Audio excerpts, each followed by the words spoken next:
Hello, thank you for checking out this video, I appreciate you. So today I'm going to be talking about When Evil Lurks. It's a hidden gem of a film, and it's just another solid foreign horror film, and they just keep showing up Hollywood. This might be one of my favourite horror films of the year, and I would have no issue saying that it's better than a certain other possession horror film that has come out recently. Exorcist Believer, not that I've mentioned my feelings on this channel. Unoriginal, uninspired, unloved sack of a cash grab film, but it was generally just a really safe Exorcist film. They took no risks. God no, this film is a complete cash grab.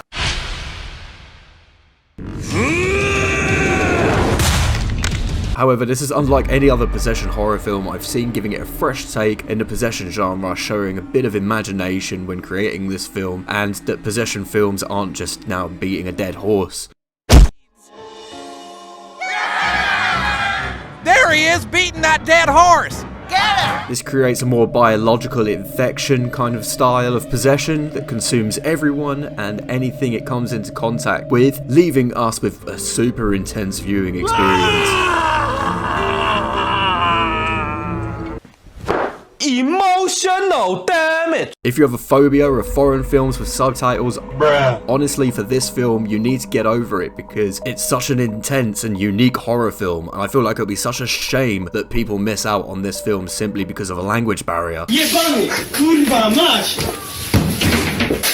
In moments, it's very beautiful, eye-catching, and a really well-shot film when it comes down to cinematography. Then when it needs to be violent, ugly, bloody, and grotesque, it turns it up to 11 and beyond. It just looks so cool. Through this film, there were some moments that made me think, Jesus Christ, did they just do that? Then not only did they do it, they fully showed everything on camera. You see everything. There's no pullaways. The camera literally just is focused in on what you're watching. Yeah, it just makes for an intense viewing experience, honestly. There are a handful of the moments that had me thinking, like, Jesus, can they actually do this? Is this allowed? It was so visceral, bloody and violent, but it all blended in really well with the story, so it never felt really out of place when something terrible was happening. Talking about the story, it's class, it's paced really well, there are consistent, new, coherent reveals through the film, keeping the audience invested, increasing the stakes in our character's journey, and it just follows a never-ending string of horrific incidents that happen to our protagonists as a result of his poor choices through the film. I'm going to give this film an 8.5 out of 10 because it's just insane. Before I explain, in this review there will be limited spoilers. I'm not going to go into too much detail and give away the ending and the results of the major plot threads, but I do discuss some moments of the plot beats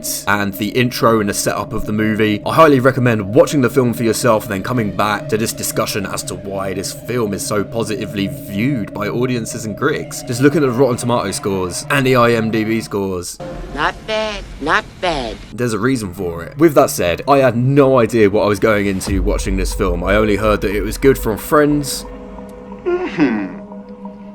This is a tasty burger. And it had a really good response on Rotten Tomatoes and IMDb. The logline is, in a remote village, two brothers find a demon-infected man just about to give birth to evil itself. They decide to get rid of the body, only to end up unintentionally spreading chaos. And my god, chaos is what bloody follows, I tell you that.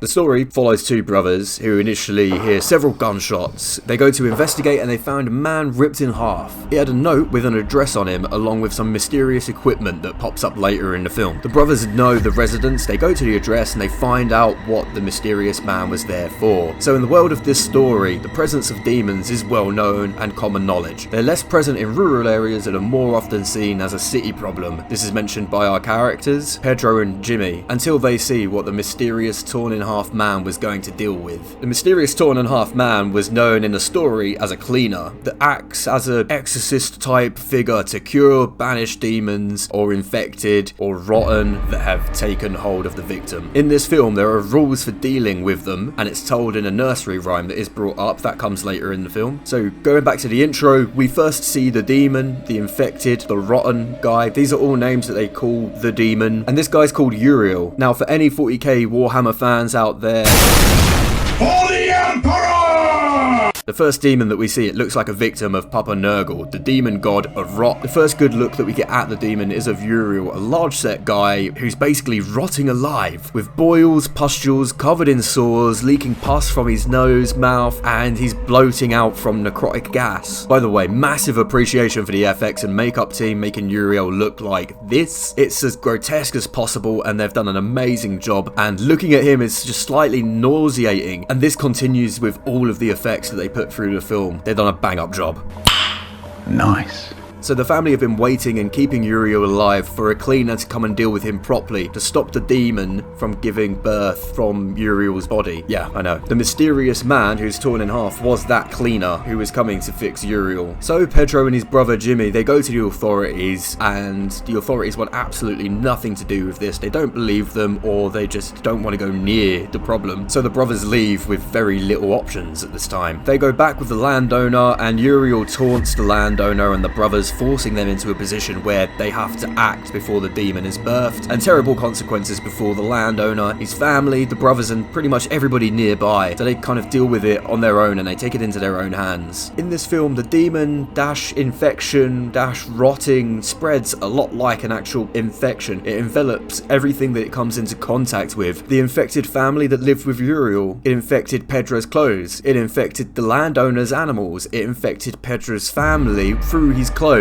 and their family dog. It infected the area where Uriel's body was dropped a little bit later in the film. Holy look at all this damage! These are all the happenings and consequences of desperate people who continually make bad choices, possibly because they haven't dealt with something like this before, and feeling absolutely helpless because the government want nothing to do with them. I feel like the film wanted to highlight Pedro's poor judgment during the runtime and the events of his personal life prior to the film itself, such as him being an absent father to his children who doesn't pay child support, and their children don't want anything to do with him. With the sum of all those poor decisions, the film creates a wake of chaos coming behind Pedro and the other cast members. These choices aren't just like stereotypical idiot horror movie choices. I feel like Pedro and the other characters, they're trying to do the right thing, however, out of ignorance, selfishness, hubris, or alternatively just plain stupidity, he continues to make very poor choices and then acts on them. A couple of examples through the film is they want to be rid of the rotten on the land. The authorities won't help, so they move Uriel away themselves to deal with the problem. The idea was to move the problem away so they would be safe. However, it didn't work out that way. They made that choice. The other choice was they could have tried harder to get another cleaner. They know that a cleaner was there in the area to deal with it. I think they just needed to report it properly, get it handed up to another cleaner, and then somebody else would have come out, possibly. Another example, the landowner, after moving Uriel, brings back the infection to his farm. One of his goats is affected. His wife tells him not to hurt the goat and follow the established rules of the demons in that world. The landowner wants to be rid of the infection to protect his land and his wife and his unborn child, so he dispatches of the goat and tragically just swiftly follows.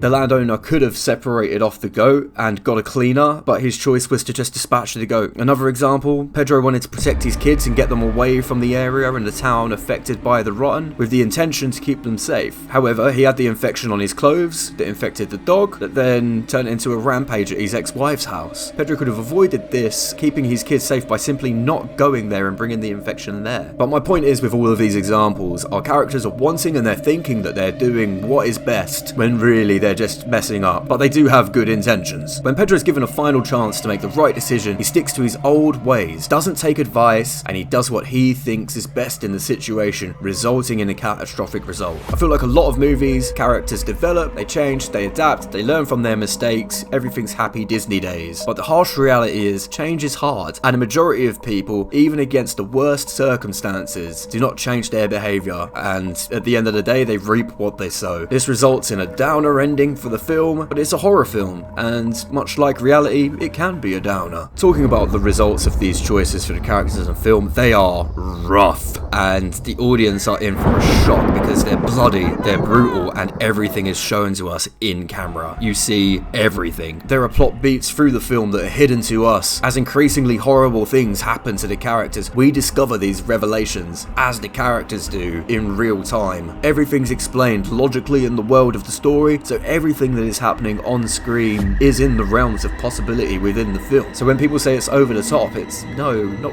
really. It kind of fits in with everything else that's going on in the surrounding world. So there are no violently gory moments just for the sake of shock and awe. They all fit into place and just went with the natural flow of the film. By that I mean there was no abrupt, unnatural jump scares or creepy for creepy sake moments or hyper violence just for the sake of it being there. It was all interlocked in the story and flowed together nicely, resulting in solid world building, a coherent narrative, and some really brutal moments that actually fit within the plot. And speaking about in the narrative, just wow, there are some messed up moments. Without going into too much detail, again, the camera shows absolutely everything and it doesn't pull away, it doesn't cut. You see everything and sometimes it is just nauseating. A couple of examples is this moment is in the film with this lady and that thing that close to her face. Imagine it being a lot closer to her face, and imagine it maybe even being too close for comfort to her face. To make it less ambiguous, this is her last scene in the film. Yeah, and you see all of that happening in camera. And then later on as the runtime continues, oh, you think that little girl is cute and nothing bad could possibly happen to— oh my God, did the dog just do that? Yeah, with all those bloody, violent and visceral moments, there are also genuine scares and moments of tension. Like there's a scene with Pedro's autistic son and Pedro's mother alone in Mirtha's house, and this scene is just done so well, and when everything transpires, you think, oh my God, no, what is going to happen? And then the audience cuts back to what's happening with Pedro and Mirtha, and the audience is left there thinking, oh my God, what's happened? You find out with Pedro at the end of the film what happened.